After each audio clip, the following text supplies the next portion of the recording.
പക്ഷേ എന്റെ ആഗ്രഹം അതല്ലടാ.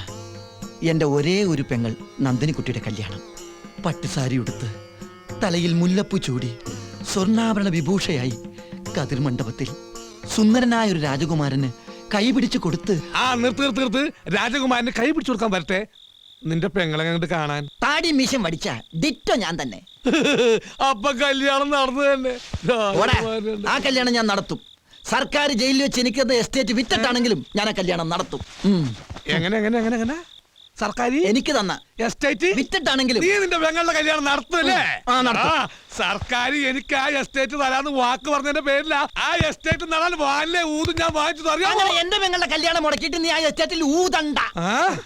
എടാ, മൂന്നാറിലെ ഹോട്ടലിൽ സർക്കാർ നിനക്ക് തന്നില്ലേ? നിനക്ക് അവിടുത്തെ പണി അറിയാലോ. പ്ലേറ്റ് അഴുകി. എനിക്ക് ആ ഹോട്ടൽ വേണ്ട, നീ എടുത്തോ. പക്ഷെ ആ എസ്റ്റേറ്റിൽ വാലിലെ ഊതും ഞാൻ തട്ടിരിക്കും. നിന്റെ വാലിലെ നീ വാലിൽ നട്ടാ മതി. എന്നെ പുളുത്തണ്ട. നടത്തോടാ.